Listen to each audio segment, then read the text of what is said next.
All right, ladies and gentlemen, today is a very exciting episode because today we're talking all about Ozempic. We're talking about diabetes. We're talking about metabolic health, fasting, and everything in between. And we have a very special guest to help us do it. I'm delighted to welcome Naveed Sattar. Naveed Sattar. Ozempic. What, in your opinion, are the risks? That's a good question, actually. He's a Professor of Metabolic Medicine at the University of Glasgow, an Honorary Consultant at the Glasgow Royal Infirmary, and a highly cited researcher whose work is shaping how we understand and treat some of the biggest health issues of our time. If you want to learn about the benefits and risks of Ozempic, if you want to learn how to prevent diabetes, if you want to learn what fasting actually does to the body, then this is definitely the podcast for you. Before we start this podcast though, if you could do me a huge favor and hit that subscribe button, follow button, 5-star button, whatever it is, wherever you are, I'd really appreciate it. It helps us so much more than you know, and the more follows, subscribes, 5 stars, whatever it is we get, the more incredible guests we can get on the podcast. Without further ado, my name's Harrison Brown, and I hope you enjoy this episode of the Into the Mind podcast. Right, well listen, thank you so much for coming in. You're welcome. Really appreciate it. Talk to me about what you were just saying, because it was absolutely fascinating. The link between genetics and certain people having the genetics that allows them to want to eat more. So this is a really important question that people have been grappling with, but it's clear that the genes for appetite are substantial, not in terms of number, and that we have now realized that within our society, there are people who, for example, have one dominant gene that means that appetite regulation is really, really poor. Right. So roughly 1 in 300 people walking, or 337, have a gene which is malfunctioning, which means that they're always hungry. And by the age of 18, they're already 18 kilograms heavier, which is about 6 BMI units heavier, which is substantial. Why does that gene happen? Is that something that's always been there, or is it something that is developed as the society has gone down the road? No, It's genes haven't changed in like hundreds of thousands of years, so it's always been there. The difference now, and it's not simply that gene, but the point I think to mention is that within all of us, we have a range of genes that gives us a certain sort of appetite threshold. So we'll eat a certain amount, we'll feel satiated, and we'll stop. But that's different for different people. Some people just have genes that means that they have to eat more before they become satisfied with what they've eaten. They just have a slightly different genetic ability to withstand food, and therefore they need to eat more before those signals kick in enough to stop them eating. So there's a range of genes. Right. 50 years ago, that range of genes was the same, but the obesity wasn't there. Why? Because there was not much food. The difference now is we're in a calorie-rich, abundant environment. So those genes, that means that you've got susceptible appetite, not good appetite signals, so that you keep eating more, are now unmasked to eat more because there's so much food around in high-income countries. And the other thing that's happening, so that's one of the major reasons for obesity, is the environment. The environment is much more obesogenic, both in terms of the amount of calories available everywhere, which we all know, and in addition, our lifestyles have become more sedentary over the last 50 years. In the ways that we all know, we sit down more, we've got more IT, and less people commute by walking, there's more cars, and so on and so on. Another factor that people don't realize, actually, if you think about it, is the iPhone has also made the environment more obesogenic. One is advertising. 2, if you sit down and on the phone for hours at the weekend, you're not being physically active. And another fact with the iPhone is that it's addictive. You can watch it late at night. Yeah. So it's disrupting sleep.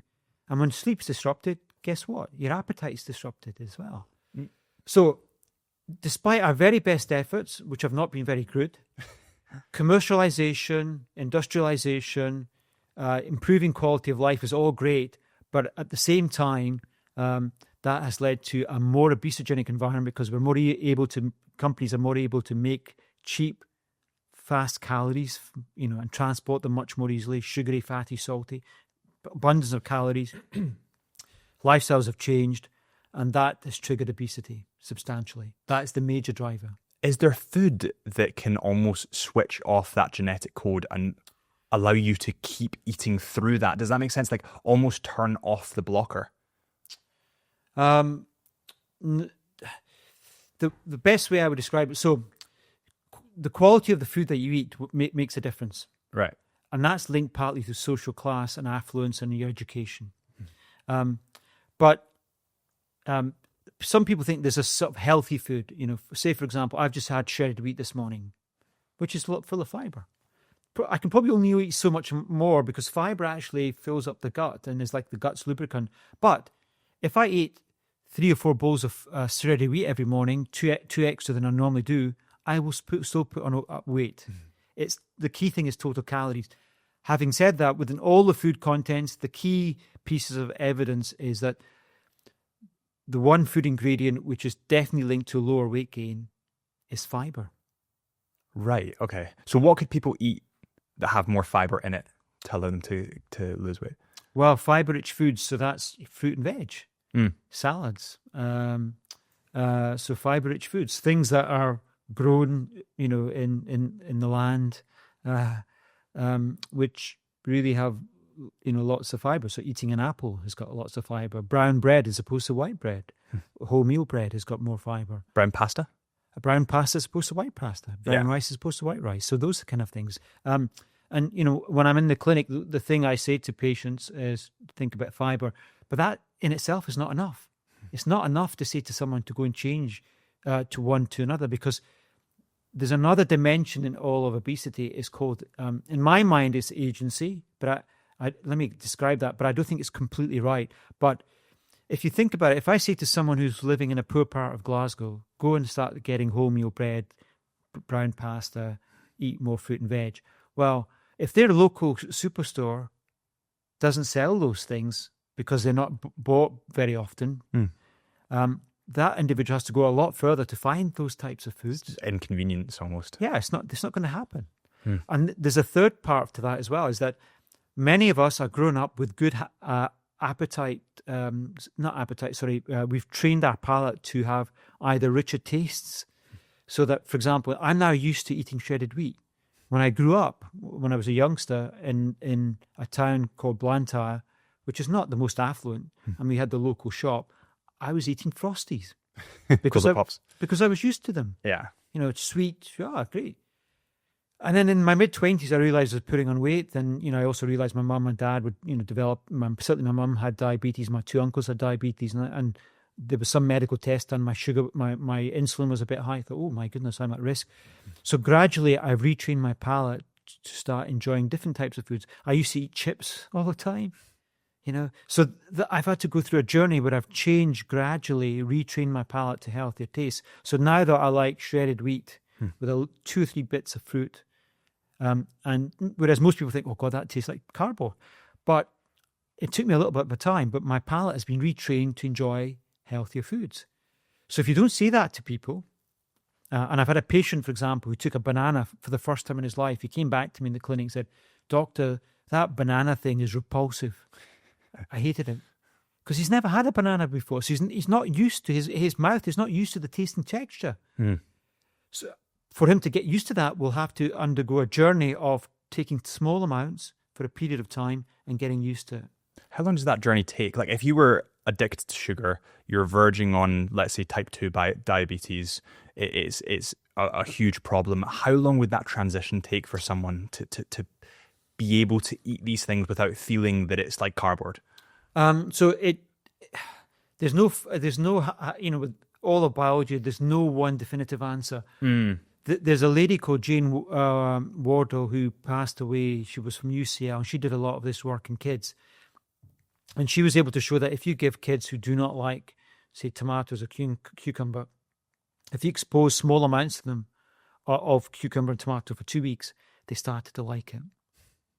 So, at least 2 weeks for some people. Some people, for example, getting rid of sugary drinks can go cold turkey and they're fine.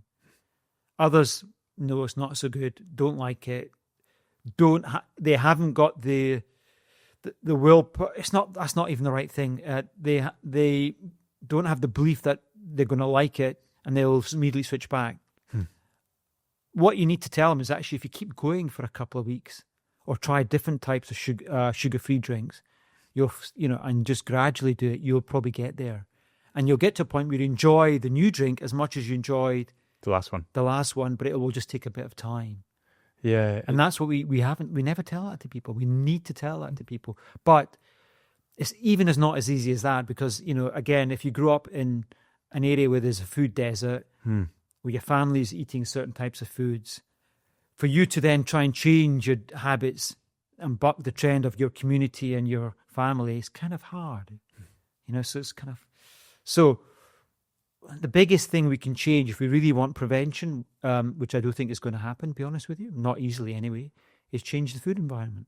Well, it's the habits as well, because breaking a habit is hard, but if you don't have the habit in the first place, if you don't form the habit in the first place, then you don't need to break it. Exactly. So it's almost like teaching and learning not to do these things in the first place. Like my girlfriend was here last night, and she had I think it was like a Lucozade Sport, and I took a sip and I was like, that's so sickly sweet. It's like pure syrup. I was like, I don't know how you drink that. But obviously there's been habit formed over there. Yeah. And without her fizzy drink, she feels like she can't function. Is there a link between mental clarity and having a sugar addiction? Because I feel like a lot of the time people, when they're tired or they're not mentally clear, they go, I need a fizzy drink. Or let's say they're hungover. I know that's a huge one for people. Yeah. I don't know. I don't know how well that's been studied. In lots of things, there's what's known as a placebo effect. Yeah. That something's been said to them. They've read this advert on the media, Lucozade Sport for activity clearly caffeine. Yes. Yeah. You take caffeine, it, perks you up, cup of tea, coffee in the morning, bang, arouses you. Sugar, I guess it probably can, well, I'm not sure. I mean, I'm speaking. Well, I guess it's like a spike, right? Possibly. I mean, yeah. If you give kids, for example, lots of sweeties, they seem to go crazy for a period of time. So whether that's a sugar hit and they have to run it off, I don't know. I don't know how well that's been studied. So I think it's one of these things which has been created as a concept that people believe, and it may be that it's psychosomatic, so that it's not actually making clarity at all. It's just that the belief that they're taking clarity, and and that's what they do. It's a comfort. It's a comfort. It's a placebo effect. Yeah. And how would fasting give a break in terms of the habit? Would it break the habit? Now that's a really good question. I do think so. In medicine, or in nutrition, the fasting has come in, obviously 5 to 2, the Michael Mosley, who I think he promoted that initially. So, and I've had colleagues of mine, for example, who 1 day a week didn't eat at all. They just drank water. And they were able to eat everything they wanted the rest of the week and stayed weight stable. So that 1 day of not eating was their way of coping, keeping the total caloric intake down. Right. So the evidence that I've seen, and there's been some recent papers, there is nothing special about fasting per se. What fasting allows you to do, whether it's time-restricted eating, or you take 1 day a week where you don't eat, or 2 days a week where you eat less, it's a way to keep your total calories down. And that's what matters. So it's not like fasting is changing anything internally. It's legitimately just keeping your calories down. Yes. Now let me explain this though, but it's more than that though. So, right. And it's a concept that I've actually got to promote a talk coming forward, because I don't think people quite understand it. So diabetes is a disease linked to high sugar levels, but it's not sugar that causes diabetes in the body. It's too many calories in the body that causes, and that can come from eating too much fat.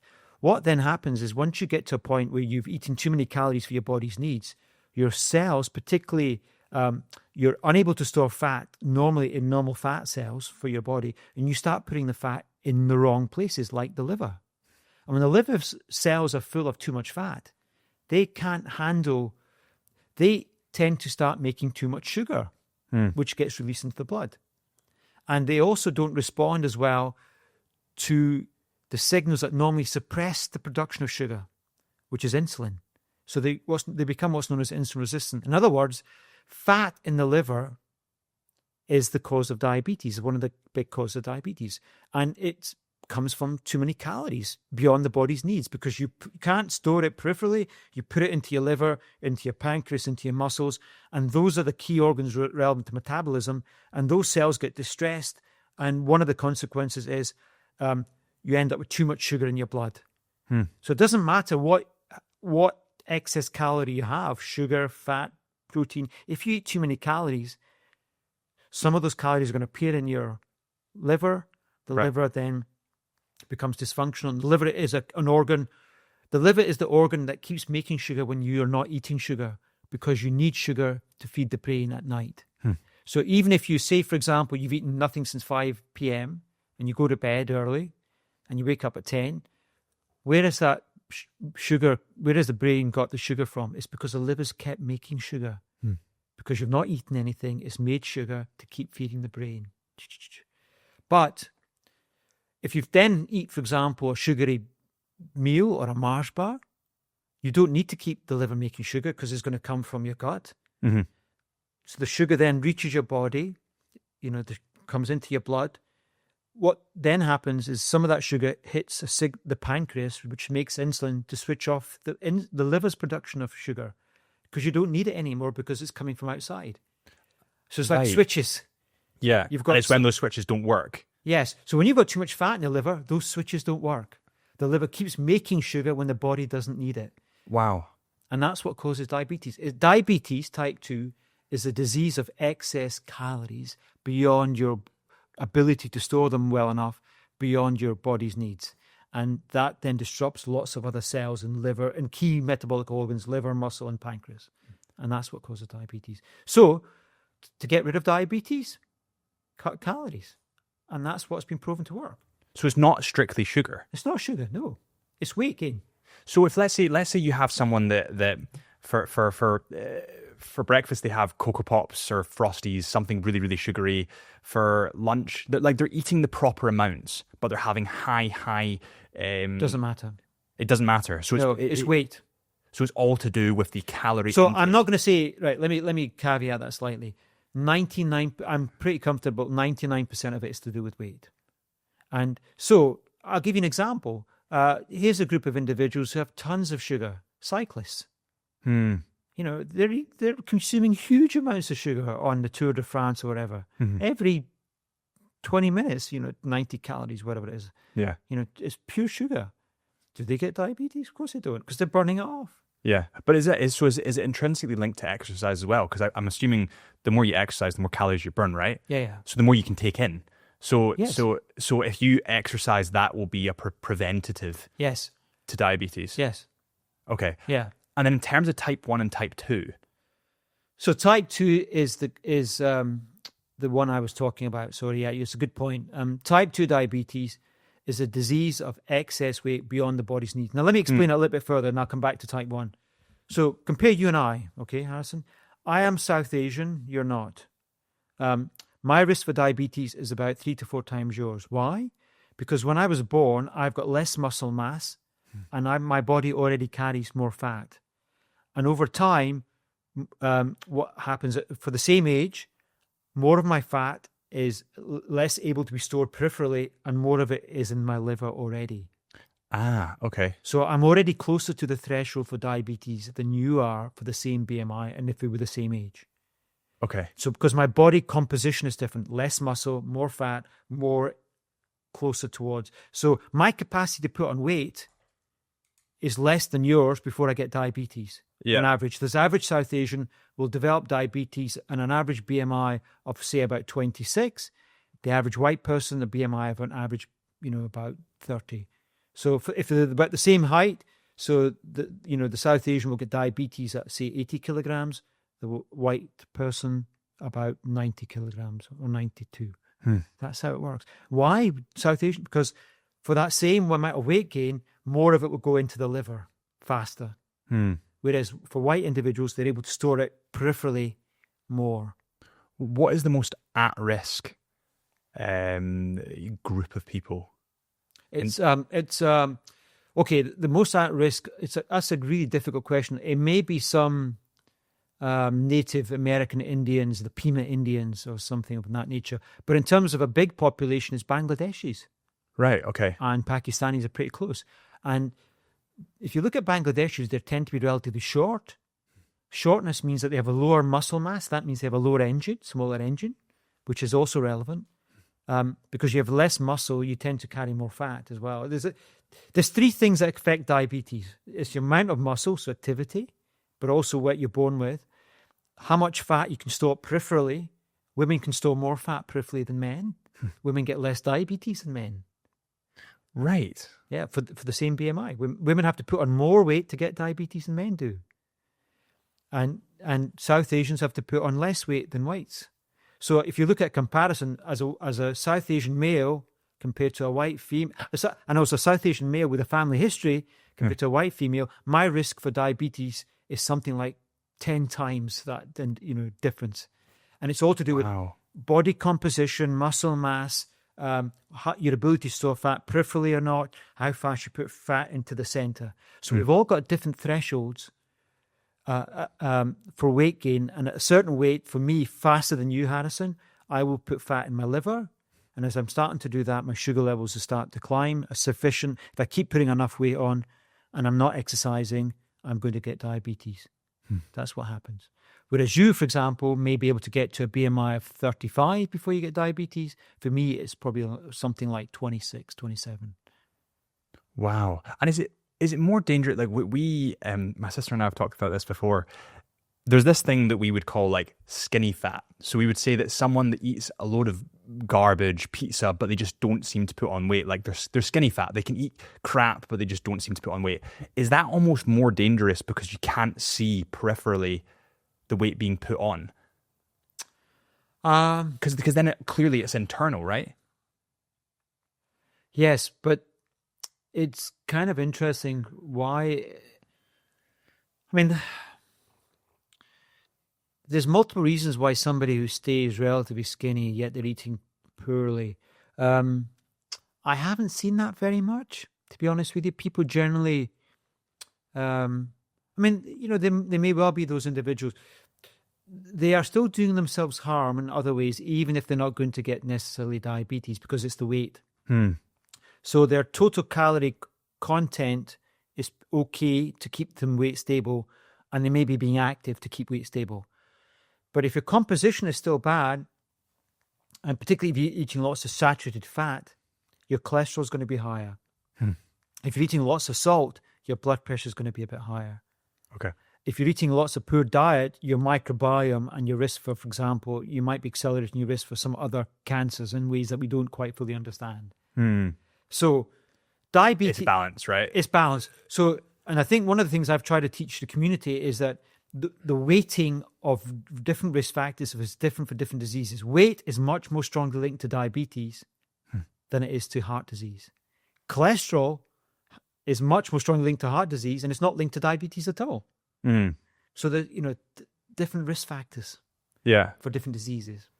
Cholesterol is an interesting one because I've been told so many different conflicting views on cholesterol. Like there's good cholesterol, there's bad cholesterol. You should eat olive oil, you shouldn't eat butter. Actually go on the keto diet because that'll be easier. I've seen and I've heard, and people have been on the podcast talking about so many conflicting views. I think one of the most interesting one was the ketogenic diet and running on ketones instead of running on carbohydrates and breaking down sugar, because it in a sense can alter your brain chemistry.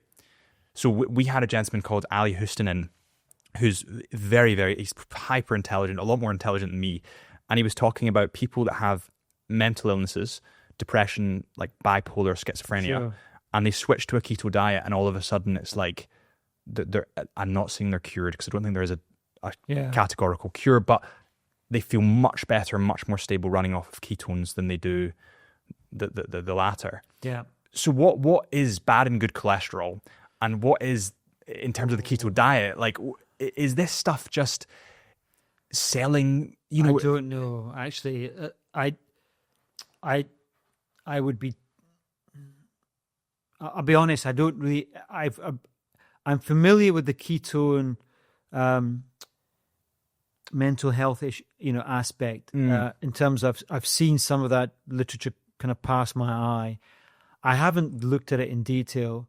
What I worry about, and what I'm very good at trying to work out, or many of us are, is that what's that quality of the evidence if I was to look at it? Have they done proper randomized trials?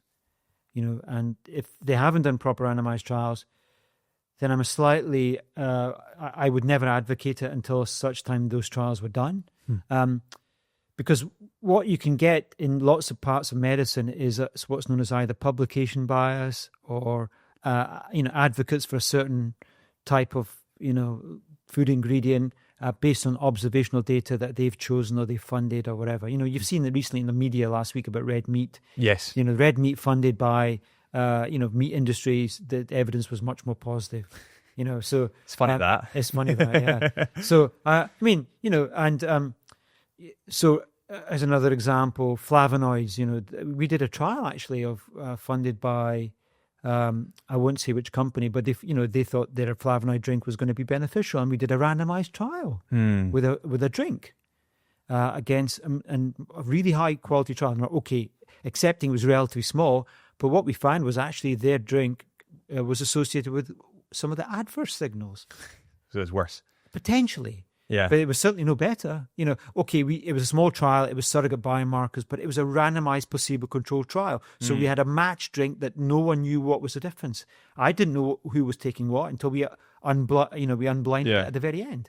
So there's no bias. So there's no bias. Or you'll try to limit the bias as much as you possibly can. And that's that type of evidence, randomization, trying to remove that bias is the best type of evidence we can get. If you don't do that and you get observational studies and you get anecdotal evidence, or you get, 5 patients in my clinic did this and they all did that, I think, well, wait a second, that could be you chose these people very well. They were what's known as self-selected. In other words, they were very motivated people who, so they weren't typical of the average person. And in other words, they were already going to succeed irrespective of whatever you did to them. Yeah. Because they were motivated. So you've got to be really careful looking at evidence and how you make it. Yeah. What regulation is there around evidence? Because I have quite a strong view in this, and it's partially because of everything that went on around vaccines and the different tests that came out after the conflicted the tests that were there at present. The government had no idea, from what it seemed in the outside, it was, and obviously it was a very difficult time, that COVID period. But even, when you look at one of the most sued companies in the world, which is Pfizer, and they're producing the vaccine, it's like, that's not a good standing to be in. What regulation do the food industry have around testing? Because surely if I'm funding a test, it's skewing it to my benefit. Well, yes and no. Chisholm Hunter are the sponsors of the InfoMind podcast, and without Chisholm Hunter, I would not be sitting here today. Even my book says Chisholm Hunter. Literally, the notebook that we give guests says Chisholm Hunter. So Chisholm Hunter are a family-run jewelers, and they've been going for over 165 years. They're official stockists of luxury watch brands like Omega, Tag Heuer, Vacheron Constantin, and many, many more, and they're world-renowned for their luxury Chisholm Hunter diamonds. If you are looking for something for yourself or something for a loved one, then head to chisholmhunter.co.uk. That's chisholmhunter.co.uk. And while we're on the Chisholm Hunter website, make sure you type in the discount code CHSUB, that is CHSUB, for 10% off selected lines. That is CHSUB on the Chisholm Hunter website for 10% off selected lines. Thank you to Chisholm Hunter for sponsoring this episode of the podcast. And without further ado, let's get straight back into it. It depends when you say funding. So you've got to be careful here. So, for example, statin trials, okay? Statin trials were all funded by industry. And I'll give you a key example, okay? What the very first statin trial was funded by a company called MSD. They did it in Scandinavia. But they gave the funding, academics designed the trial probably with the company, but it was double-blind, placebo-controlled. Okay. So in other words, they made matching placebo tablets. This was back in mid-1980s. Anyway, it was highly positive, and it changed people's minds. The next year, the first study in people without heart disease was done. It was done in Glasgow. It was WASCOPS. It was the first primary prevention pravastatin trial. Again, double-blind, placebo-controlled trial designed by my senior colleagues who are Jim Shepherd and Chris Packard, just up the road here, showed benefit, analysed in Glasgow by statisticians who were completely independent from the company, double blind. So the code was only broken at the very end. No one knew who got what. Right, so that is fair. Yes, essence. But that company thought there was something magical about their drug. They then funded another trial against a new statin called atorvastatin, which was more powerful. The company thought, well, we think it's not the cholesterol only. We think our drug's got other anti-inflammatories. So they funded atorvastatin, their drug against another drug in a population to say, well, actually, our drug is going to be just as good. They called it Prove It. And guess what? The result went opposite to their expectations. Wow. Which is great. Yeah. And it showed that actually the drug that was more powerful lowering cholesterol had better effects. Yeah. Yeah. And also there was no manipulation. There's clearly no manipulation because the result went the opposite to what they expected. Yeah. So there you go. So it depends how the study's done, its size, how well it's blinded, how well it's adjudicated, who analyzes it, is it independence, and all these things matter. That's done fantastically well in through the drug industry in many aspects. Yes. In food, it's and claims for novel ingredients like flavonoids or cocoa or red wine. We don't have randomized trials. The red wine thing, the wine, alcohol and protective of heart disease.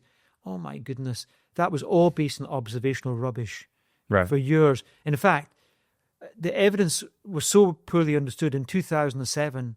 I won't say it was even in the Scottish guidelines that if you've had a heart attack, we will recommend you start drinking wine.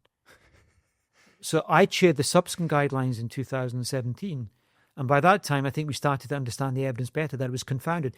The reason it partly shows seems to show lower risk is people, if you look at a population and you compare people who drink to non-drinkers, well, within the non-drinkers are people who used to drink who stopped drinking, and they stop drinking because they become unwell.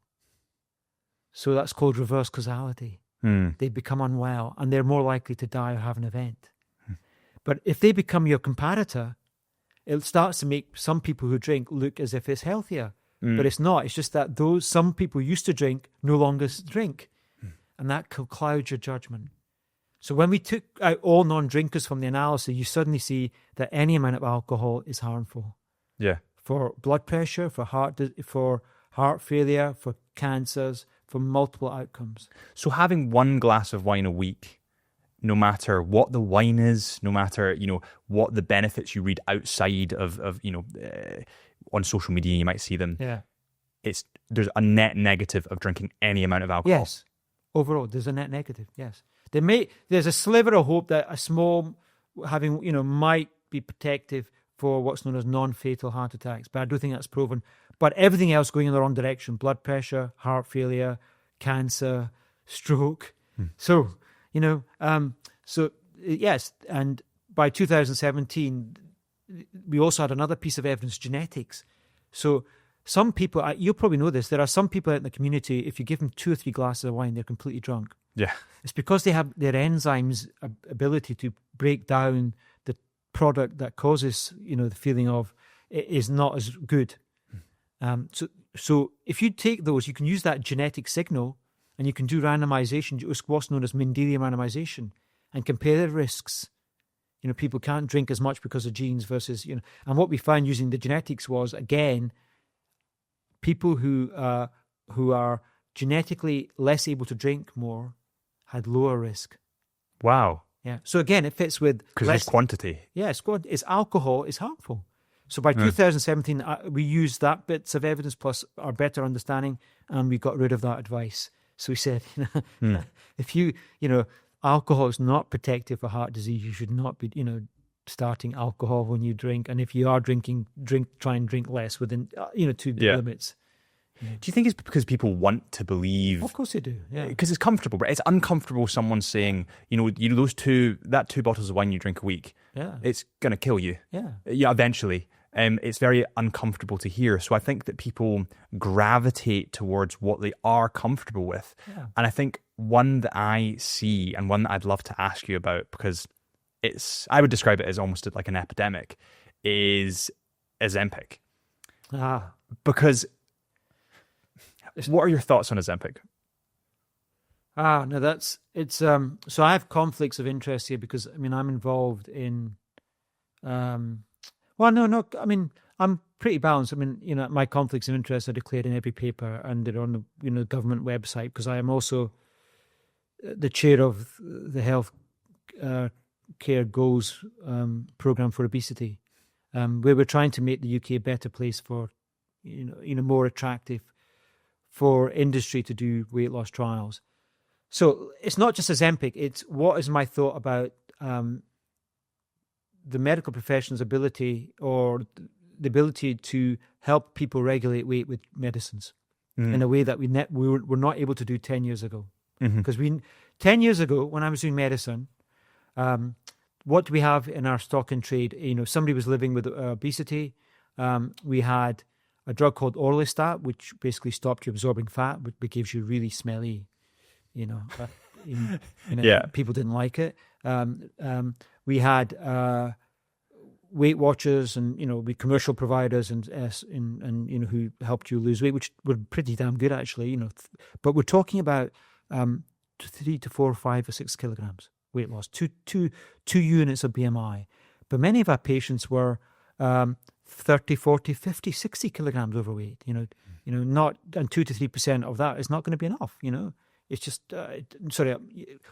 losing 5 or 6 kilograms as opposed to needing to lose 40, 50. Do you know what I mean? It's quite minimal in the grand scheme of things. And then what we were doing these trials, we were using these drugs called GLP-1 receptor agonists, which is what Ozempic is. Ozempic is basically a drug called semaglutide at 1 milligram, which we use for diabetes.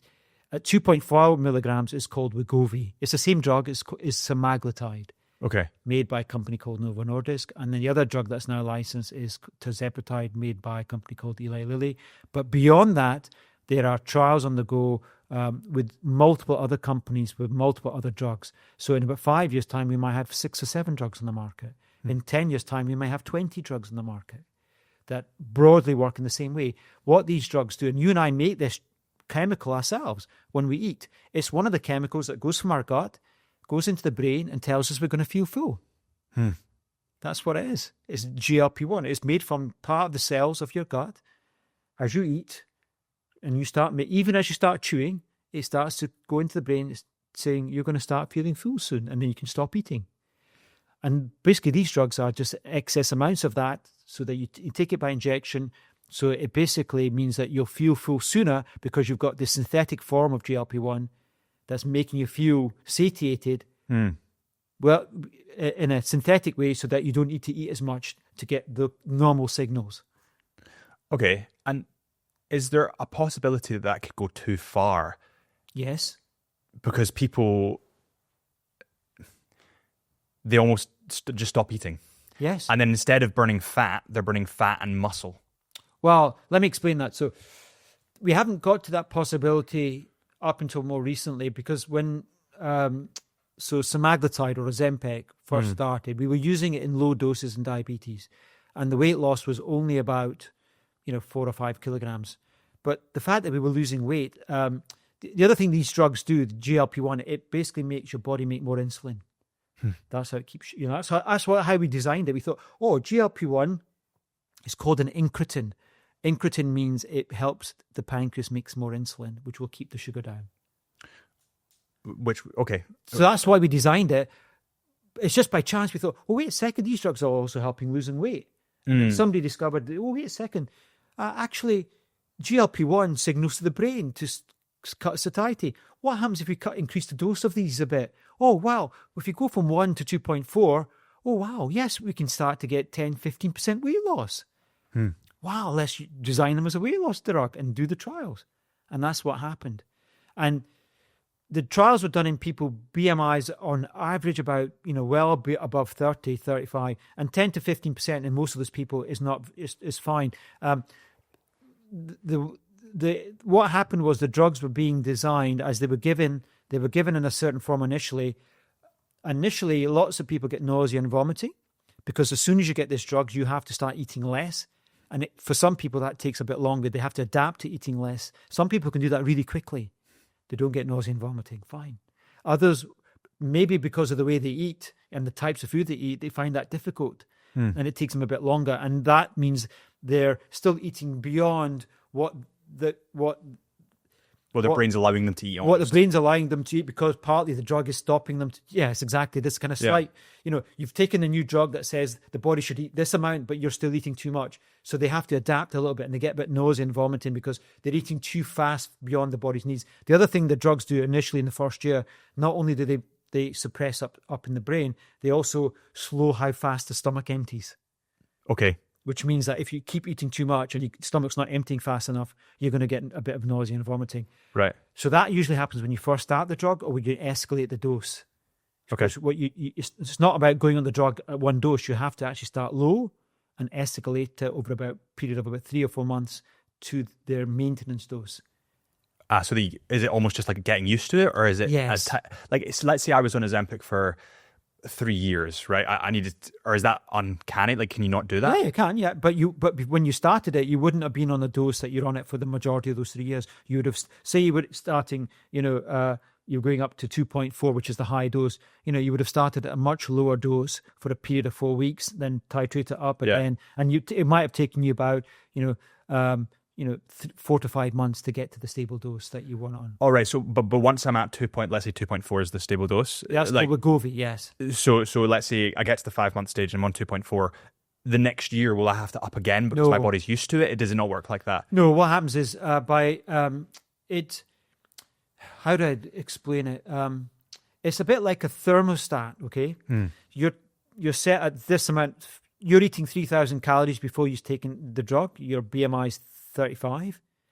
As you take the drug, gradually it'll cut you down to, say, your body should be eating, initially it will take you right down, but it'll kind of float back up again.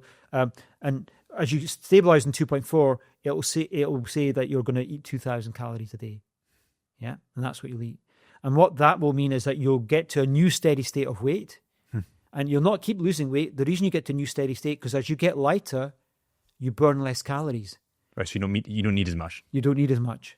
Okay. So eventually the two things plateau. They match each other, so you plateau in your weight. So that plateau usually takes about a year and a half. So you'll lose weight.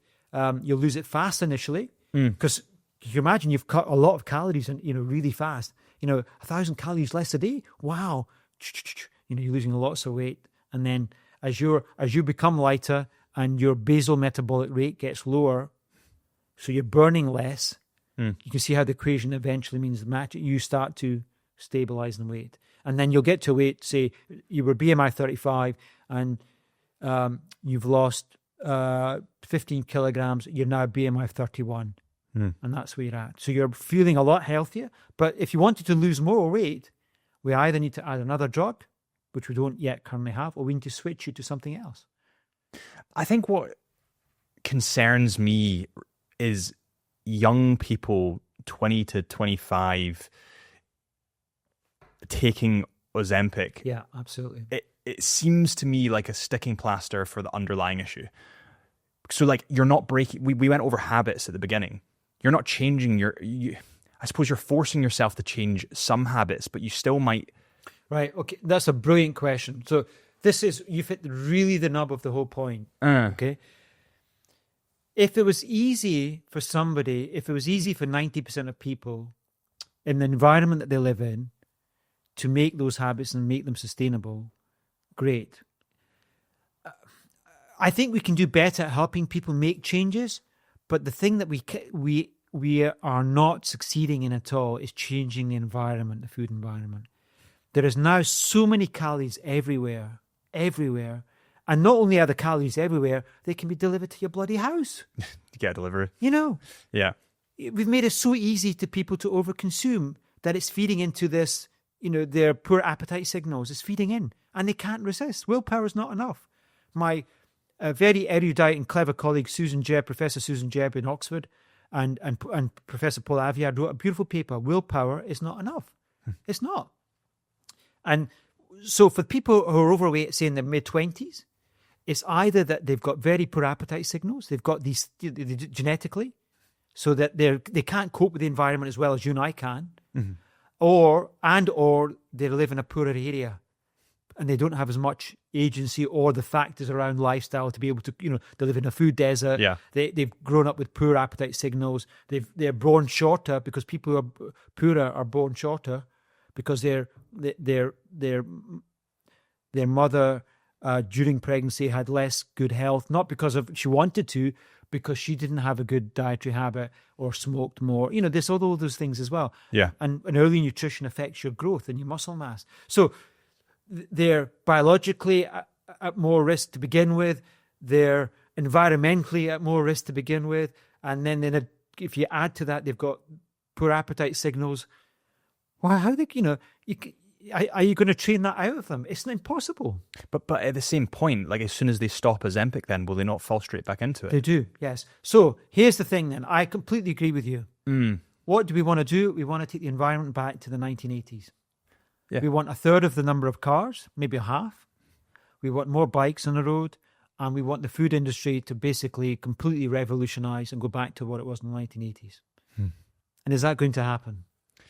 I doubt it. I highly, highly doubt it. There's too much money to be made. It's follow the money. It's exactly that. It's money. It's capitalism. That's what it is. So do you think that somebody that's taking Ozempic for, like, let's say they're taking it for 2 years, they lose 30 kilos, they're a lot more happy, they come off Ozempic, they're very likely to just fall straight back into what happened before? Not saying 100%. Yeah. But No, it works in different ways. I'm trying to... there's a funny thing that happens that... a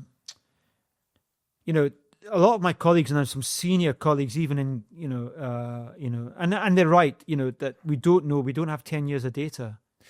yeah, That's another thing I think is in your mind, is that we don't know what the 10-year effect of these, is the net benefit still going to outweigh the net harms?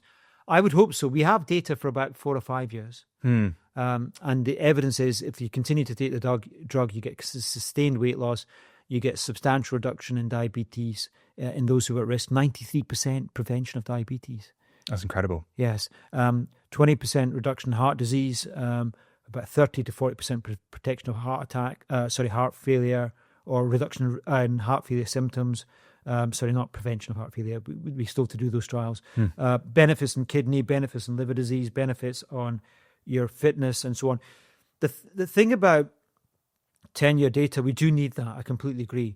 But the thing about these drugs that is different from dieting is that when you undergo dieting, which, and I've been involved in those dieting trials. I was involved with Professor Mike Lean and Roy Taylor, the first trial in primary care to show that low-calorie diets reverses diabetes. And that's now in the NHS. People are using it in the NHS.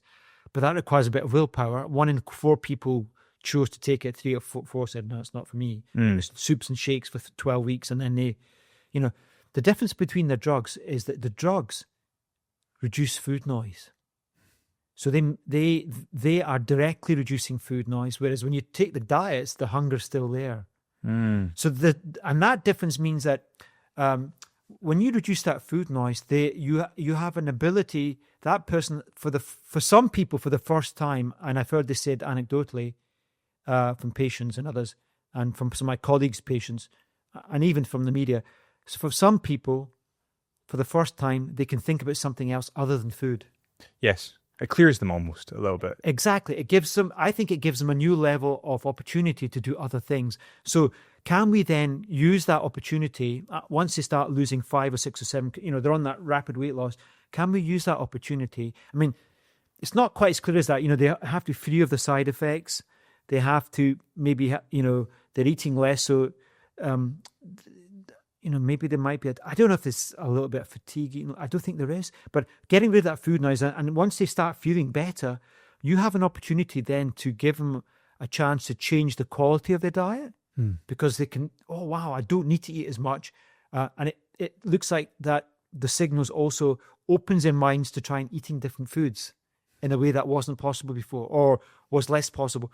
It may also open the opportunity that I am now, if I give you little bits of information in a way that you can capture physical activity for the first time in your life in a sustainable way, they may well be open to that, whereas before they weren't, because they were thinking about food all the time. Yeah. And maybe that habit will spill over to when they stop Ozempic.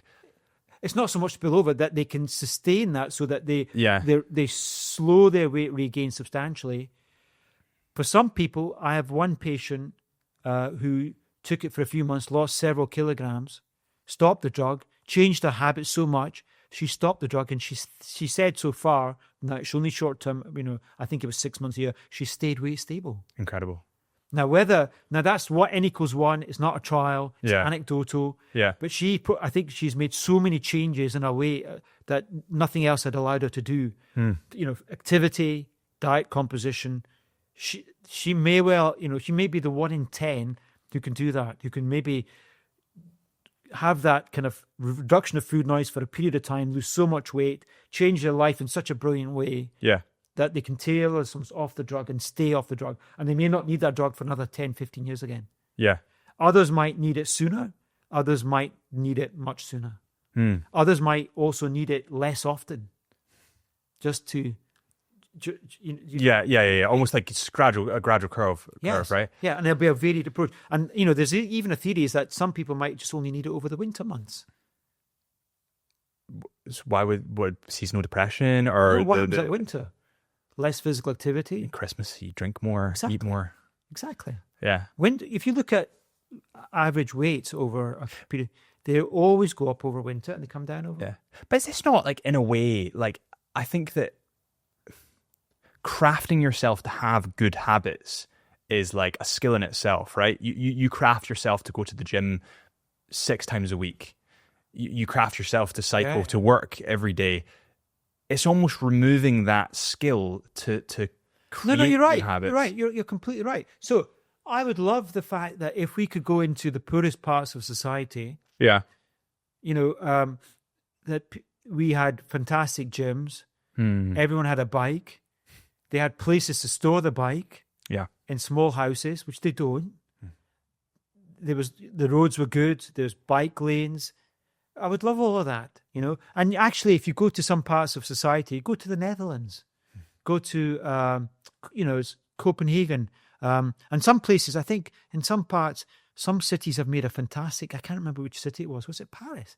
In some areas they've put a lot of bike lanes and things have improved. Yeah. But it's the environment.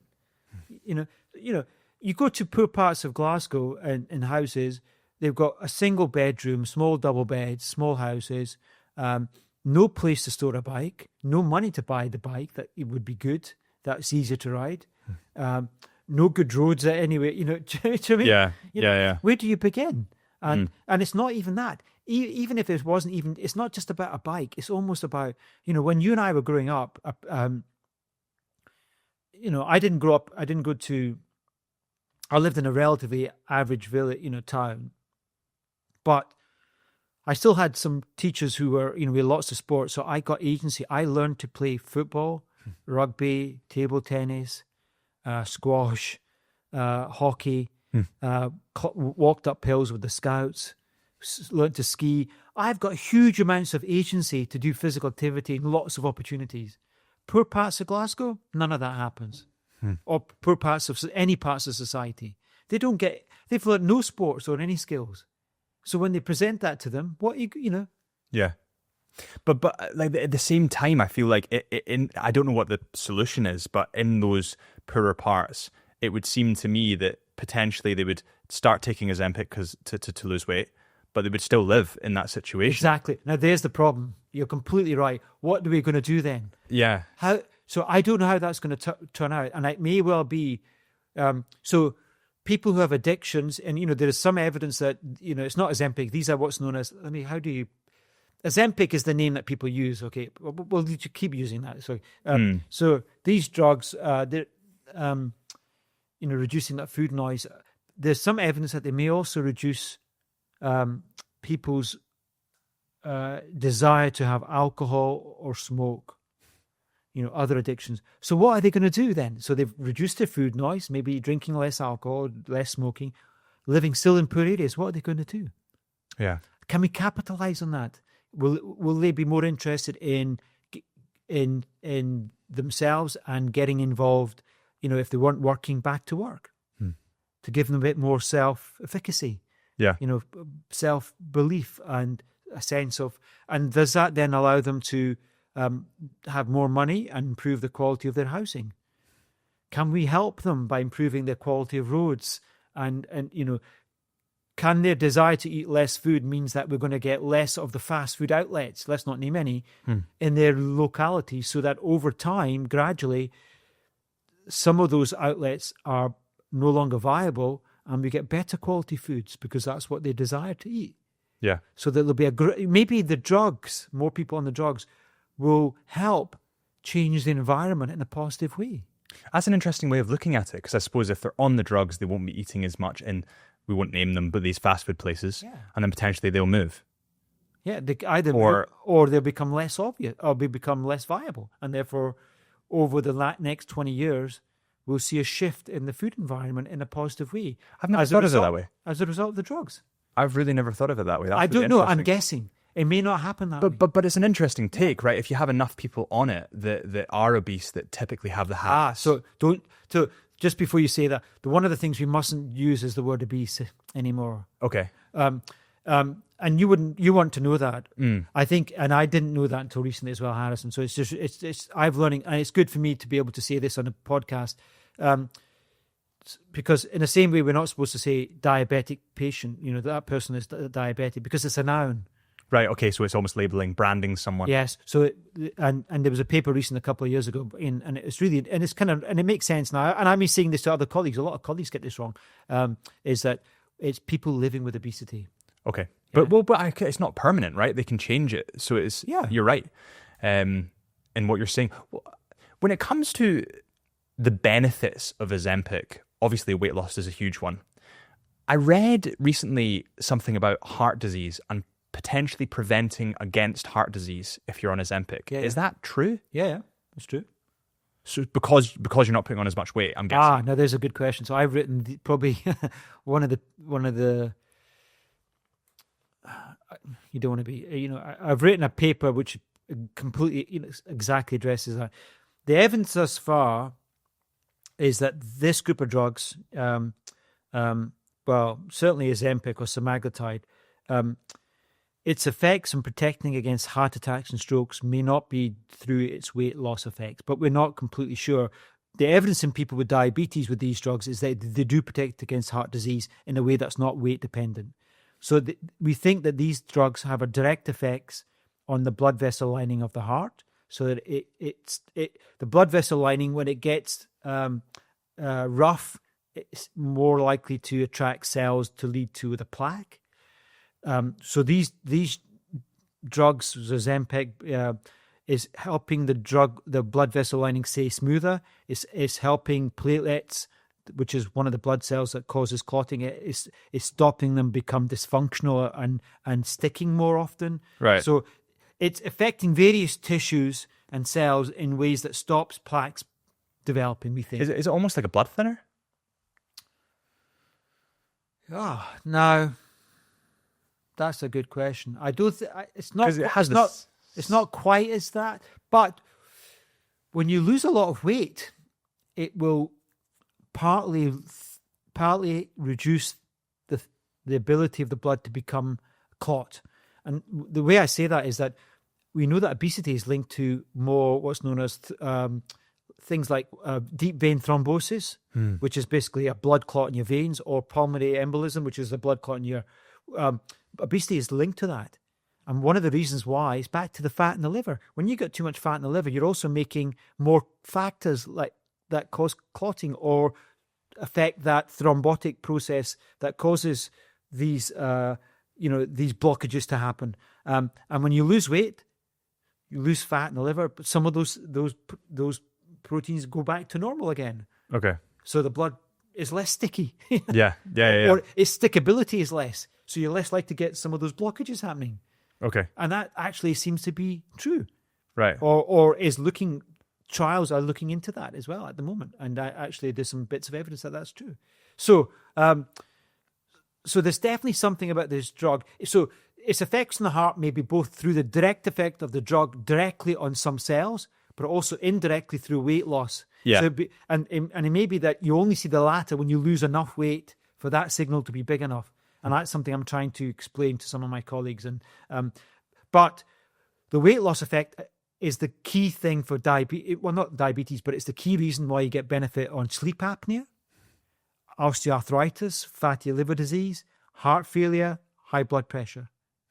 Whereas the heart attacks and strokes is probably more, it's less weight loss, more direct effect. So again, for different outcomes, it's a mix of weight loss for some is the dominant. For others, a few, it's probably a combination of weight loss and the direct effect of the drugs. And we didn't anticipate that would happen. Yeah. No one, when we first did these trials, they did the trials. The first trial was called the LEADER trial. It was to prove that this drug was not increasing the risk of heart disease so that we could use it in diabetes, but we're still protecting against diabetes. Lo and behold, wait a second, wow, it protects against heart disease. How did that happen? Yeah. So what, I suppose that is one fallout effect of is branding it as a whole Ozempic that's potentially a positive. What are the long-term effects of Ozempic? Well, depends what you mean by long-term. So 2 years. Let's say I'm on it for 2 years and then I come off of it. Is there effects that continue after my stop of usage? Yes. Is there what's known as a legacy benefit? I'm guessing here because no one's done those studies. During those 2 years, right, when you were on it, your weight was a lot lower. Your blood pressure was lower. Your blood fats were better. Your fuel quality was better. There was less volume in your system. Your pressure, and all of that means that all those it means that your tissues and your organs were seeing better quality fuel, less fluid pressure, and therefore the pumps and pipes and filters of your body have undergone less aging. Yes. So that means my guess is, and also in addition to that, you've got that direct effect on the heart in terms of protecting his heart attacks. So you probably have added a little bit of a reduction in heart attack risk. You've probably delayed, if you were going to get heart failure, risk of heart failure. You've probably delayed, if you were going to get kidney disease, your risk of kidney, you slowed your risk of load kidney disease. You reduced your risk of fatty liver disease. So it probably has got a legacy benefit, yes. But it's probably, and that legacy benefit depends on how much weight you lost and for how long. Yeah. It's area under the curve. So there's lots of, looking at it holistically, there's tons of potential positives that are coming out of it that are being tested for. What in your opinion are the risks? Well, we already. That's a good question, actually. I guess we don't have data for 5 to 10 years.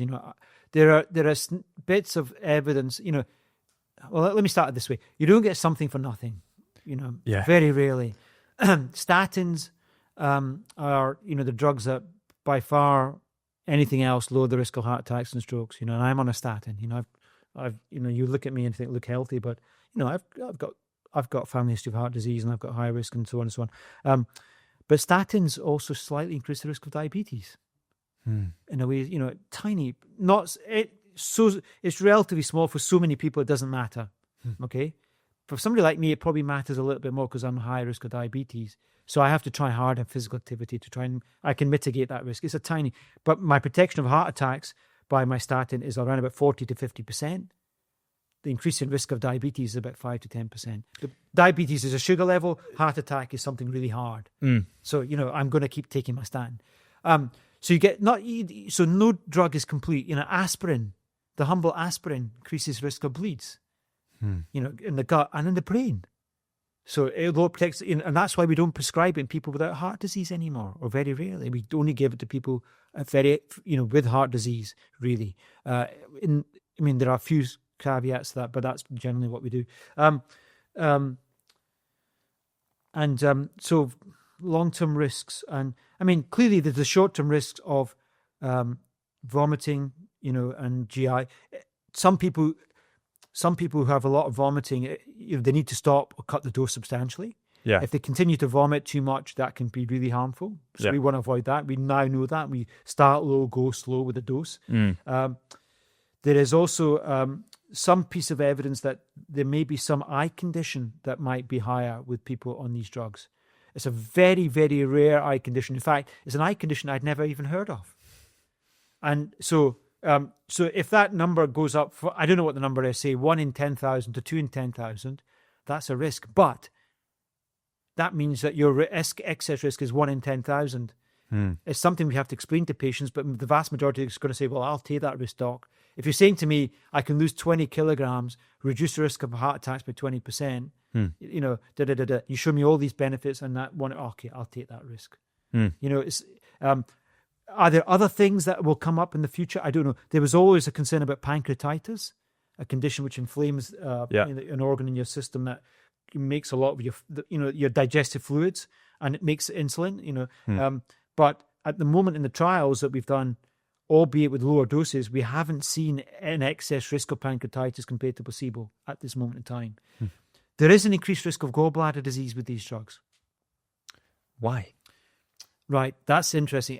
The reason being, this comes back to cholesterol, would you believe, and other things. When you lose weight, right, you've got lots of body cells, right? When you lose weight, you have to get, you have to break down some of your tissues, and you have to get rid of that. Some of that obviously goes in your bowels. I don't know if it goes in your bowels, but you pee stuff out. Yeah. But some of it goes into the bile. Lots of your cells are full of cholesterol and phospholipids, right? Cholesterol is often excreted into the bile, and it can make stones. Ah, okay. So whenever you lose weight, if the same thing happens in bariatric surgery, or if you lose weight by other methods, gallbladder disease goes up because you're having to break down bodily stuff. Some of it has to go in the bile. The bile gets. This is my intuitive guess. I think it's probably correct. Is that because these stones are full of things like phospholipids that are made in lipids. Yes. You're getting rid of components that have to then come through the body. So you're saturating more of your bile. That means makes more stones, and you get more stones. So you double the risk of stones. That's quite high though, especially in older people, because the risk. Tell people if they get So well, yes and no. I mean, it's what's known as cholecystitis. They get pain. They get it diagnosed. They get it out. Yeah. Have soap. Yeah, it's double the risk, but it's still an absolute risk. I can't remember what the absolute risk is. Is it 1 in 100 or something like that? It's still relatively low. Yeah.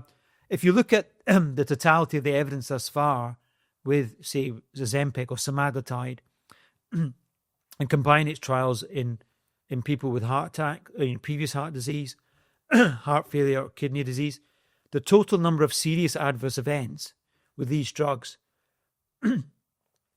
was less than with placebo. Wow. Okay. That means even though there was more gallbladder disease and other things, people who are losing weight will still the benefits of the drugs in terms of reducing harm were still greater. It just totally outweighed the negatives. Yes. Serious adverse events, they were down a bit. So basically they outweighed the negatives, yes. And right. So in other words, if you got a range of diseases that are going to happen to you because of a certain weight, right? You take this drug, overall, one or two might go up, but more will go down. Okay. Yeah. And then if you take into the fact that you're actually going to feel a lot better, so the net benefits still outweigh the harms substantially. Okay. Substantially. What about regulation? Because I was hearing that the NHS at the moment don't really have a huge abundance of this drug, and that's encouraging people to go to online pharmacies. Sure. It would be interesting to hear your take on online pharmacies. It's a tricky one. I am not a world expert by any means on this. Let me answer it this way. The regulation, let me answer first of all, what's happened over the last 2 years, with the numbers of people buying these drugs privately, has surprised everybody. It surprised the NHS, it surprised society, it surprised the media, because they were talking about it. But it's also surprised the drug companies. Because initially they thought, well, we're going to try and sell this drug to the NHS because that's our huge market. We're going to negotiate prices, and as everyone does, and so on and so on. But we'll test it by also have some pharmacies, Asda online, Boots, blah blah blah, and we'll make it available there, but they then have to provide it with certain regulations. So the doctor has to still sign it. They still have to get information about the patient. But we've already got the evidence that the drug is safe enough as long as it's used within what's known as market authorization. As long as the patient's a certain BMI, or they have a certain conditions. They slowly take their dose up, right? Yeah, exactly. And that they fulfill. They don't have the exclusion. They don't have a previous pancreatitis or this 2 or 3 rare cancers that they're not allowed to have, or a history of family that they're not allowed to have. As long as that, then it's fine. We've done it. We've done the trials. It can be done. And then suddenly people are buying it in buckets. Wow. A few 100,000, and then 500,000, and then 1 million, and now probably up to 1.2 or 3 million people buying these. Wow. Yeah. So what does that tell us? Number one, this is probably the first drug that's been bought by private is such huge numbers. Why? Because people don't want to be living with obesity. And we massively underestimated that. They just don't. And they've been trying the hardest they have within the context of life not to be living with obesity. So it's not that they're greedy and lazy. It's just that they don't know what to do. And they're either the genes and they're overeating and their environment. So this thing about willpower is not enough. It's absolutely true. And suddenly you've got a drug that helps you control your food and noise, helps you cope with your environment, and people are buying it. Think, wow, and then what then happens is, wait a second, these are expensive drugs. They're about somewhere between £200 to £300 a month. £2,000 or £3,000. £200 to £300 a month. Yeah. Oh my God, I didn't realize it was that expensive. Yeah, somewhere between £150 to £300 a month. Yeah. Yeah. So we're talking about £2,000 to £3,000, £2,000 to £3,000. They get a package beyond that. I think companies, they also give what I think what's known as a wraparound care. They give advice and diet and other things as well. So there's a bit more than just giving them the drug. I mean, but it's a big commitment in terms of money. But then what happens as a result of that, I think, wow, if you multiply that, if you do your maths, okay, £3,000 times 1 million, that's £3 billion a year in the market in the UK. What then happens is some disingenuous companies think, wait a second, we want a bit of that. Let's start making up stuff that can, either get proper semaglutide, which they can make up themselves. I don't know where they get it from. I have no idea how. Yeah. Clearly that's the British pharmaceutical industry and the MHRA and other people are starting to look at these things, and so some disreputable sources have been selling people things that are either not the genuine product, and in some cases they've been giving. I've even heard of somebody's got insulin and taking insulin, and that can cause. Oh my God! Yeah, it can cause people to get hypoglycemia and die. So. Oh my God! Yeah, I think the number. So that's been happening in the background, and but the industry has realized this. They've tightened the rules for online pharmacies. The other thing that's happened is people were not using it with market authorization. In other words, they weren't at the BMI they should have been. They didn't have the diseases that they needed. They wanted to be, like all beach body properly. Yeah. And people were, lying and telling untruths, shall we say. Yeah. And so on. But now, a few things have tightened up. They have to have, some photographic evidence. And then, I don't know, things are tightening up. And they will tighten up so that those initial experiences, which were completely unexpected, and all of that will hopefully be dissipate over time. Ideally, we want more of it within the NHS. The reason it's not happening in the NHS is we can't afford to treat the number of people who need it within the NHS. Because even though these drugs are cost effective, they're not cost neutral. Because imagine putting £1 million people on it in the NHS. That means the NHS has to find another 3 billion, maybe more, 4 or 5 billion pounds to do that. Yeah. Which is a lot of money every year. Yeah. You know? How have you found working, or how have you found the current state of the NHS? I mean, it's tough. My work in the NHS is limited compared to many of my brilliant colleagues. I do a clinic. I don't do inpatient work, and a lot of things. Inpatient work is still fantastic. Brilliant doctors, nurses, healthcare professionals all over the place. The problem now, this goes back right to why we're talking about Ozempic, and let's step back all the way. The reason we're in part of the problem is that we've had a lot of success, and it's linked back to the statins as well. This is a really important point to explain, is we have done really well in many respects in the UK in increasing people's life expectancy. Food quality, even though there's too much food, has improved. Hygiene has improved. Less smoking. We've treated cholesterol better. We've treated blood pressure better. We've had brilliant new developments that we've got better treatments in heart failure, many cancers. We've got what's known as biologics that treat rheumatoid arthritis a lot better. We've got better treatments for diabetes. What does that mean? It means that we've prevented a lot of these people with different conditions dying prematurely from cardiovascular death, heart attacks and strokes. We've substantially reduced that by more than half since the 1980s. Yeah, but we've also means that people with chronic diseases used to die prematurely. Those, for example, with cancers or heart failure or rheumatoid or diabetes are not dying prematurely as much or much less. So that combination means people are living a lot longer. Yeah. So lots of risk factors gone down. But the one thing that's been going up at the same time is obesity. So 25 years ago, I would say to you, if you saw an 80-year-old patient with BMI of 30 or 40, I would be gobsmacked, or maybe certainly 40. It doesn't exist. Because most people didn't get to 80. Yeah. And even if they did, they used to be about BMI 24 because they put on weight and then they start to lose weight. That doesn't happen anymore. People are living longer. They're living longer with obesity. And obesity then is driving that individual who, for example, developed diabetes. They're living longer because we've statins and blood pressure, and we've got some, we've treated the sugar a bit better. We haven't sorted everything, but they then have now lived long enough to develop heart failure because they're overweight. Right. And they've then developed kidney disease because they've overweight. So they're not, and then they developed osteoarthritis. So they were living with 4 or 5 conditions.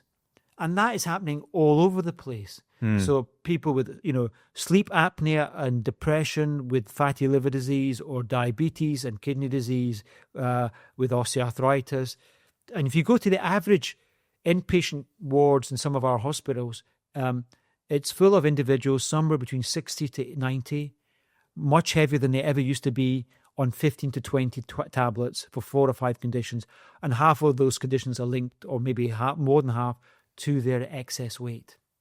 So that's the problem. Long-term multiple conditions, longevity, success, but the thing we haven't tackled is the obesity. Those two things have multiplied, and obesity is driving long-term multiple conditions, which is causing huge amounts of work for the NHS, but huge amounts of suffering for people as well. So in your words, would you say that obesity is one of the leading causes for strain on the NHS? I wouldn't say, is it? I wouldn't guesstimate. It is. Right, okay. 100% it is. It affects every speciality. Every specialty. So I'm talking the older age. We're now starting to see an epidemic of young type 2 diabetes. In 2000, I think the number of people with type 2 diabetes under 40, at least in our records, and the records weren't complete, was about 1,000.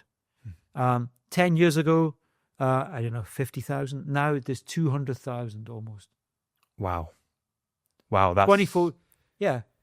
that's insane. Insane. And the other thing that's affecting that gestational diabetes, because there's more obesity. Now, here's another thing that people haven't, and it just came to me a few days ago. Why is obesity going up much more?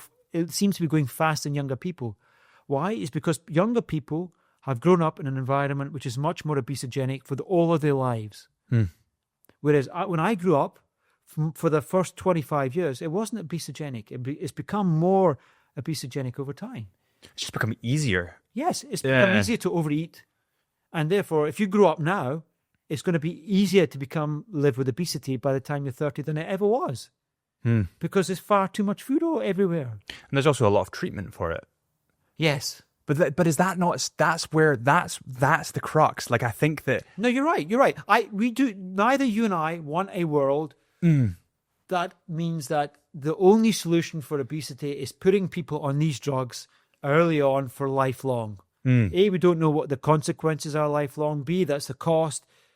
Well, I'm using letters, but actually numbers. Number 3, it just doesn't feel right for society to medicalize so many people so early for so long. I completely agree with you. But if we don't change the environment, we can't change the problem. We can't change the problem. And let's look into the. It's not the hearts and minds of politicians. It's what are the stakes we drive politicians? What are the stakes they drive themselves with? What is the stakes that the whole world is growth? Profiteering, capitalism, bang, bang, bang, bang, bang, bang. What does that come with? What opportunities to make, fast bucks? Wait a second. People want to eat more. Let's food industry, drink industry. Yeah. The entertainment industry, the IT industry, all of it is leading to conspiring against leading healthier lives. Of course, all of it is. What are we going to do? And we are where we are. Does that mean the biggest problems is not even in the UK. The biggest worries are in the low and middle income countries where they're industrializing. And as I've said to you right at the beginning, South Asians and many blacks and South Asians and East Asians and many other ethnicities, they are more susceptible to the the diabetes harms of obesity than we are, substantially more. So the skyrocketing of diabetes is in Asia and China, absolutely skyrocketing, and at lower BMIs because they're industrializing really fast. And that's where the major world problems are going to be. And and are we going to ask them to stop industrializing? Because people living in Pakistan and India or Bangladesh want to have lives like ours. They want to, nicer houses. They want cleaner cars. They want, do you know what I mean? Yeah. Are we going to stop them doing that? But, do you know what I mean? So it's tricky. It's tricky in some ways. I don't know, was it some author back, I don't know, I'm sure people have said this, is that the human beings, the way we work and think, we're going to, self-destruct in some ways. I don't know. I worry about that, actually. Well, I think it's people take the easy option. And I think you see this in every aspect of people's lives. Absolutely. They want comfort and they want ease. And it gets tricky when it takes away purpose. Yes. Like, a lot of people's purpose is to, like, get fit, stay fit, go to the gym. That's what gives them happiness. If you say, well, actually, you don't need to go to the gym, but you can still stay skinny because we've got Ozempic. Yeah. A lot of people will just be like, I'll just take Ozempic. Yeah, no. Or if you go, I'm going to create an AI model that's going to do your job 10 times as better, like 10 times is good. It'll make your life a lot easier. You're going to go, yeah. And then all of a sudden your purpose is gone. Yeah, no. Like that's why I'm so skeptical about these things that seem too good to be true. I know. I think the fallout of it is going to be, and it's things that we haven't even anticipated. It's you're going to take Ozempic, you never need to go to the gym, and then as a result, you have someone that's like weirdly, that doesn't have a purpose or. No, you're right. I have actually thought those things. Is that the biggest obesity rates are in people with low SES, and if we take away their food noise and help other things, but they don't have a job, and they don't have other activities to go and do stuff around their environment. What are they going to do? Yeah. Where's their purpose in life? And I mean, we can be optimistic and say, can we use this chemical suppression or shield against the environment, which is what it is in some respects? Can we use that, which reduces food noise, to help people improve their quality of lives and activity and the quality of their food intake in a way that then improves the environment, that takes us back a little bit, and then work harder on improving the environment through policy and other things? That would be the optimistic. But you're right, it may well not work that way. And the AI is another worry. I completely agree. We all need purpose in life. Yeah. We absolutely all need something to do. The question then is, what is it we do? And can we use, can we cut the obesity rates and have, this is almost philosophical beyond even medicine, with AI taking lots of tasks away, are there other tasks that we can do that can help give people a purpose, improve the environment, but also help the economy? I don't know. I'm not a politician. Yeah. Can we put more people into industries that helps climate aspects or energy aspects? Or, I don't know. Yeah. I don't know. Hopefully we can. Or farming. Can we start to have more people back into the farm? And can we change the way people work rather than 5 days a week? Is it better then to have people to, give people money and resource to work 3 days a week or 4 days a week, and give them 1 day money, pay them for 5 days, and that day that they have to go and do something active? I don't know. Yeah. We have to be imaginative. We have to, because the thing, activity. I mean, part of the reason that we do activity, all of us should be doing activity, is for fun. Yeah. You feel great. But therefore we have to then bring activity back in people's lives. Maybe use the AI if people need to work less to increase activity, but not diminish pay in some ways. Because what we don't want is people to get sick, because that creates a resource on the economy, is that they become active, but in a way that's physically, that is beneficial to their mental health. So they become more productive when they are working. Yeah. And they become better to help their family, and they become better, and there's less aggro in society. I don't know. Do you know what I mean? Maybe that's just too, Somebody needs to think that way, because I do think that you were saying that, it's what is driving people, and it's growth, money, growth, Yeah. money. And then you hear like David Attenborough's been going on for 40 years. Yeah, I know. We're all going to die. I know. Like, unless you fix this. But people can't see past the facade of money. I know.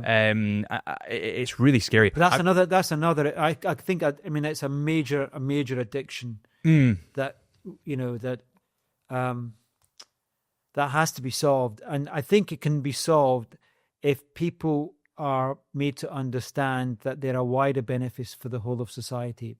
But it's like a wealth tax. Yes, I think a wealth tax. For example, I mean, this is not my job, to talk about it. So, but I don't know. Do you know what I mean? There's ways that if we do something that, let me put it this way. This is not my. I'm not being a politician, but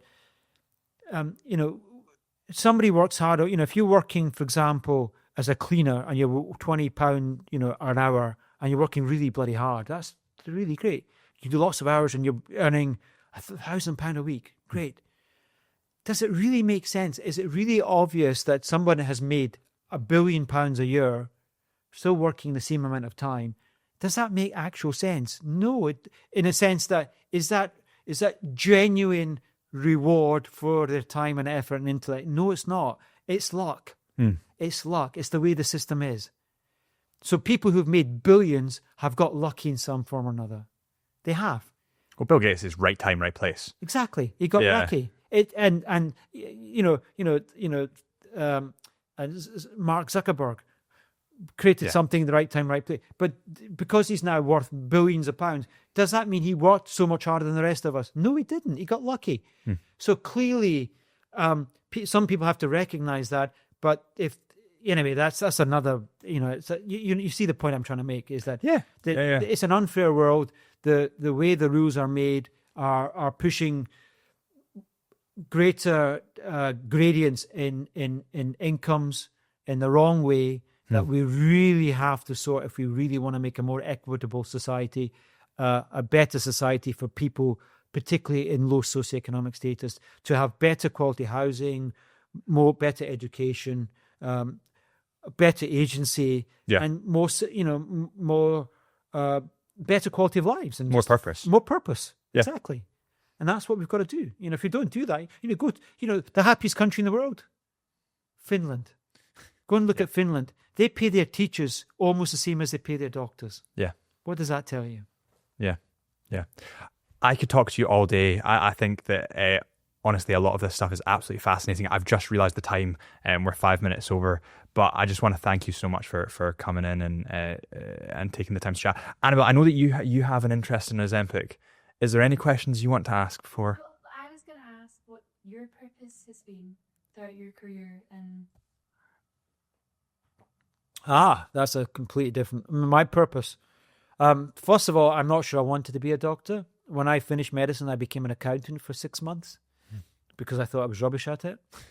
And I'm not saying I'm good at it, but I think I've realized now that actually, if the way your brain works means that you can put data, you can put lots of things together, and it's not that you're any brighter. It's back to the low socioeconomic status. If you get agency, and I've had lots of agency, lots of people working around me and absorb stuff, and lots of people have got intellect, is that you can assimilate data and make good decisions.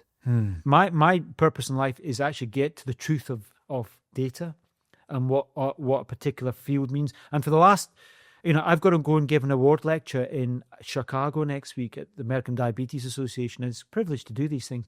And it's about diabetes and heart disease. And I've been thinking about it, and it suddenly dawned on me that actually my travel through heart disease and cholesterol and diabetes and obesity and various other things, it came to me that I've actually got a unique way that I can present this to people in a way that they didn't really understand. And I think that's a privilege.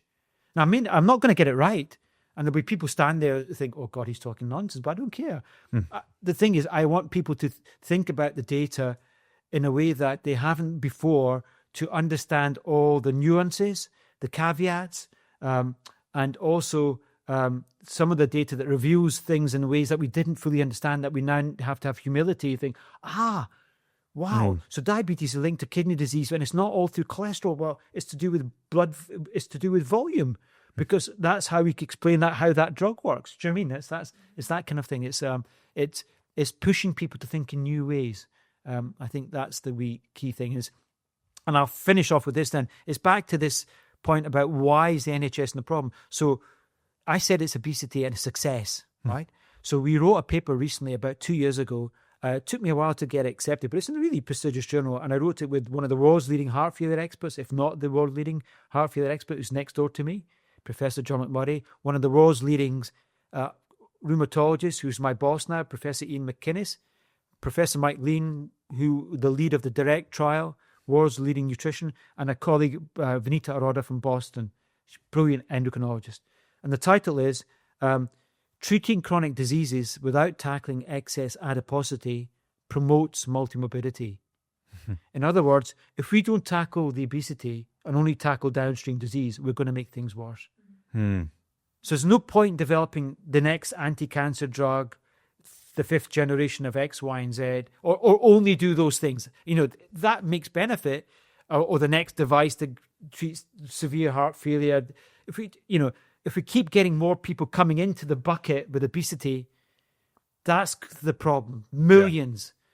Treating at the end stage is not going to help. They're going to live longer with even more disease. Yeah.